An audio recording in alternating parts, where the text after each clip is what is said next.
ಸ್ವಾತಂತ್ರ್ಯ ದೊರಕಿ 78 ವರ್ಷ ಕಳೆದರೂ ಕೂಡ ಆ ಒಂದು ಗ್ರಾಮದ ಜನರಿಗೆ ಮಾತ್ರ ಇನ್ನೂ ಕೂಡ ಸರಿಯಾದ ರಸ್ತೆಯಾಗಲಿ ಸೇತುವೆ ಸೌಕರ್ಯವಾಗಲಿ ದೊರೆತಿಲ್ಲ. ಕಳೆದ 80 ವರ್ಷಗಳಿಂದ ಗುಡ್ಡದ ನಡುವೆ ಕಾಲು ದಾರಿಯನ್ನೇ ಬಳಸಿ ಪೇಟೆಯನ್ನು ತಲುಪುವ ಆ ಊರಿನ ಜನರ ಸ್ಥಿತಿಯಂತೂ ಶೋಚನೀಯ. ಮಳೆಗಾಲದಲ್ಲಂತೂ ಆ ಊರಿನ ಜನ ಪೇಟೆ ನೋಡೋದೇ ಅಪರೂಪವಾಗಿದೆ. ಅಷ್ಟಕ್ಕೂ ಈ ಕಾಲದಲ್ಲೂ ಇಂತಹ ಪರಿಸ್ಥಿತಿ ಇರೋದಾದ್ರೂ ಎಲ್ಲಿ ಅಂತೀರಾ? ಈ ವರದಿ ನೋಡಿ. ಅದು ಪುತ್ತೂರು ತಾಲೂಕಿನ ಪಾಣಾಜಿ ಗ್ರಾಮದ ನೀರೋಳ್ಯ ಎಂಬ ಪ್ರದೇಶ. ಈ ಊರಿನಲ್ಲಿ ಸುಮಾರು 10 ರಿಂದ 15 ಕುಟುಂಬಗಳು ವಾಸಿಸುತ್ತೆ. ಆದರೆ ಆ ಕುಟುಂಬಗಳ ದಿನನಿತ್ಯದ ಕಷ್ಟ ನೋಡಿದ್ರೆ ಯಾರೂ ಅತ್ತ ಹೋಗಲ್ಲ. ಹೌದು, ಚುನಾವಣೆ ಸಂದರ್ಭಗಳಲ್ಲಿ ಹೇಗಾದ್ರೂ ಒಂದು ದಿನ ರಾಜಕೀಯ ಮುಖಂಡರುಗಳು ಆ ಊರಿನ ಜನರ ಕೈಕಾಲು ಹಿಡಿದು ಮತ ಕೇಳಲು ಬರ್ತಾರೆ. ಬಳಿಕ ಯಾರು ಕೂಡ ಅಲ್ಲಿ ಜನಪ್ರತಿನಿಧಿಗಳಾಗಿರ್ತಾರೋ ಆತ ಬರೋದು ಮುಂದಿನ ಚುನಾವಣೆ ವೇಳೆ. ಅಂದ್ರೆ ಜನಪ್ರತಿನಿಧಿಯಾದವನು ಕೂಡ ಇಲ್ಲಿನ ಜನರ ಕಷ್ಟವನ್ನ ಕಣ್ಣಾರೆ ಕಂಡಿದ್ರೂ ಬೇಡಿಕೆಯನ್ನ ಇಲ್ಲಿವರೆಗೂ ಕೂಡ ಈಡೇರಿಸಿಲ್ಲ. ಎಸ್, ಸ್ವಾತಂತ್ರ್ಯ ದೊರಕಿ ಸರಿಸುಮಾರು 78 ವರ್ಷ ಕಳೆದ್ರೂ ನೀರೋಳ್ಯ ಭಾಗದ ಜನರಿಗೆ ಸರಿಯಾದ ರಸ್ತೆ, ಸೇತುವೆ ಸಂಪರ್ಕವಿಲ್ಲದೆ ಮೂಲ ಸೌಕರ್ಯವನ್ನೇ ಕಳೆದುಕೊಂಡಿದ್ದಾರೆ.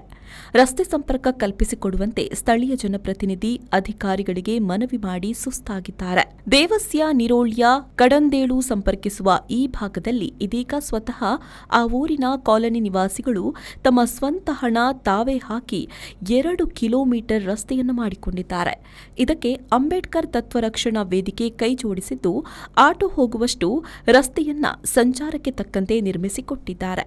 ಆದರೆ ಕಿರುಸೇತುವೆ ನಿರ್ಮಾಣ ಮಾಡಲು ಸಾಧ್ಯವಾಗದೆ ನೀರಿನ ತೋಡಿಗೆ ಮಣ್ಣು ಹಾಕಿ ರಸ್ತೆಯನ್ನ ನಿರ್ಮಿಸಿದ್ದಾರೆ. ಆದರೆ ಮಳೆಗಾಲದಲ್ಲಂತೂ ಮಣ್ಣು ನೀರಿನ ಜೊತೆಗೆ ಕೊಚ್ಚಿ ಹೋಗೋದಂತೂ ಗ್ಯಾರಂಟಿ. ಹಾಗಾಗಿ ಮಳೆಗಾಲದ ಮೊದಲು ಒಂದು ಕಿರುಸೇತುವೆ ಮಾಡಿಕೊಡಿ ಅಂತ ಪುತ್ತೂರಿನ ಶಾಸಕ ಅಶೋಕ್ ಕುಮಾರ್ ರೈ ಅವರಿಗೆ ಮನವಿ ಮಾಡಿ ಕೆಲ ತಿಂಗಳುಗಳೇ ಕಳೆದಿದೆ. ಆದರೆ ಇದುವರೆಗೂ ಕೂಡ ಸ್ಪಂದನೆ ದೊರೆತಿಲ್ಲ. ಹಾಗಾಗಿ ಸದ್ಯದಲ್ಲೇ ಕಿರುಸೇತುವೆ ನಿರ್ಮಿಸಿಕೊಡದಿದ್ದಲ್ಲಿ ಅಂಬೇಡ್ಕರ್ ತತ್ವರಕ್ಷಣಾ ವೇದಿಕೆ ಪ್ರತಿಭಟನೆಯ ಎಚ್ಚರಿಕೆಯನ್ನ ನೀಡಿದೆ. ಇನ್ನು ನೀರೋಳ್ಯ ಭಾಗದಲ್ಲಿ ರಸ್ತೆ ಸಮಸ್ಯೆ ಇರೋದು ನಿಜ ಅಂತ ಪಾಣಾಜಿ ಪಂಚಾಯತ್ ಅಧಿಕಾರಿಗಳು ಒಪ್ಪಿಕೊಂಡಿದ್ದಾರೆ. ಈ ಹಿಂದೆ ರಸ್ತೆ ನಿರ್ಮಿಸಿಕೊಡುವಂತೆ ದಲಿತ ಕುಟುಂಬವೊಂದು ಪಂಚಾಯತ್ಗೆ ದೂರು ನೀಡಿದ್ರು. ಬಳಿಕ ಇದೀಗ ಅಲ್ಲಿಯವರೆಗೆ ಕಿರಿದಾದ ರಸ್ತೆ ನಿರ್ಮಿಸಿಕೊಂಡಿದ್ದಾರೆ. ಕಿರು ಸೇತುವೆಗೆ ಶಾಸಕ ಅಶೋಕ್ ಕುಮಾರ್ ರೈ ಅವರು ಅನುದಾನ ಇಟ್ಟಿದ್ದಾರೆ. ಹಣ ಬಂದ ತಕ್ಷಣವೇ ಕಾಮಗಾರಿ ನಡೆಸಲು ಸಿದ್ಧತೆ ಮಾಡಿಕೊಂಡಿದ್ದೇವೆ. ಅಲ್ಲದೆ 16ನೇ ಹಣಕಾಸಿನ ಯೋಜನೆಯ ಮೂಲಕ ನೀರೋಳ್ಯ ಭಾಗದ ಜನರಿಗೆ ರಸ್ತೆಯನ್ನು ನಿರ್ಮಿಸಿಕೊಡ್ತೇವೆ ಅಂತ ಪಾಣಾಜಿ ಗ್ರಾಮ ಪಂಚಾಯತ್ ಪಿಡಿಒ ಹೇಳಿದ್ದಾರೆ. ಸರ್, ಅದು ದೇವಸ್ಥಾನ ನೀರುಳ್ಳಿ ಎಂಬ ಪ್ಲೇಸಲ್ಲಿ ಮೊದಲಿಂದಲೂ ರೋಡ್ ಇರಲಿಲ್ಲ ಸರ್. ಅಂದರೆ ಒಬ್ಬರು ಹೋಗುವಷ್ಟು ಸಹ ರೋಡ್ ಇರಲಿಲ್ಲ. ಗುಡ್ಡೆ ಗಾಡಿಯಿಂದ ಬರ್ತಾಯಿದ್ರು. ಅಂದರೆ ಅದು ಈಗ ಅಲ್ಲಿಯ SC ಅವರು ಸೇರಿ ಒಂದು ರೋಡ್ ಮಾಡಿದ್ದಾರೆ ಸರ್. ರೋಡ್ ಮಾಡಿದಾಗ ಈ ಕಡೆ ಒಂದು SC ಕುಟುಂಬ ಇದೆ, ಅವರು ಅದು ನಮ್ಮ ಜಾಗ ಅಂತೆಲ್ಲ ತುಂಬ ಕಿರಿಕೆಲ್ಲ ಮಾಡಿ ನಮಗೆ ಲೆಟ್ರ್ ಎಲ್ಲ ಕೊಟ್ಟಿದ್ದಾರೆ. ಆ ಪ್ಲೇಸಿಗೆ ವಿಸಿಟ್ ಮಾಡಿದ್ದೇನೆ ಸರ್. ಅದ ನಂತರ ವಿ ಅವರು ಮತ್ತು ಉಗ್ರಾಣಿ ಅವರು ಸಹ ಪ್ಲೇಸ್ ವಿಸಿಟ್ ಮಾಡಿ ಅದು ಅವರದ್ದು ಯಾರ್ದು ಸಹ ಬರೋದಿಲ್ಲ, ಅದು ಸರ್ಕಾರಿ ಜಾಗ ಅಂತಲೇ ಬಂದಿದೆ, ಅದು ನಕ್ಷೆಲ್ಲ ಆಗಿದೆ ಸರ್. ಇನ್ನು ಮುಂದಿನ ಕ್ರಿಯೋಜನೆಯಲ್ಲಿ ಅಂದರೆ 1 ಲಕ್ಷ ML ಅವರು ಇಟ್ಟಿದ್ದಾರೆ ಸರ್ ಅದಕ್ಕೆ ಅಮೌಂಟು. ಮತ್ತು ನಮ್ಮ ಕ್ರಿಯೋಜನೆಯಲ್ಲಿ 15th ಕ್ರಿಯೋಜನೆಯಲ್ಲಿ ಅಥವಾ 16th ಕ್ರಿಯೋಜನೆಯಲ್ಲಿ ಅದಕ್ಕೆ ಏನಾದರೂ ರೋಡಿದ್ದು ಮಾಡು ಅಂತೇಳಿ ಪ್ಲ್ಯಾನ್ ಉಂಟು ಸರ್. ಇವರು ಹಲವಾರು ವರ್ಷದಿಂದ ನನಗೆ ಅವರು ಹೇಳ್ತಾ ಇದ್ದರು.